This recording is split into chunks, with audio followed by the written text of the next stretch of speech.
ॐ कौसल्या सुप्रजा रामपूर्वा सन्ध्या प्रवर्तते उत्तिष्ठनरशार्दूला कर्तव्यम् दैवमान्निकम् उत्तिष्ठोत्तिष्ठ गोविन्द उत्तिष्ठ गरुडध्वजा उत्तिष्ठ कमलाकान्ता त्रैलोक्यम् मङ्गलम् कुरु मानसमस्तविरदाम् मधुपीठभारे तत्र विहारिणि मनोहरविद्यमूर्ते श्रीस्वामिनि शिरजनप्रियदानशीले श्रीवेङ्कटेशदयिते नमः सुप्रभातमरविन्दलोचने भवतु प्रसन्नमुखचन्द्रमण्डले विधिशङ्करेन्द्रवनिताभिरक्षिते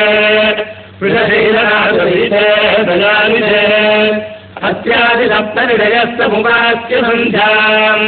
आकाशसिन्धुकमलानि मनोहराः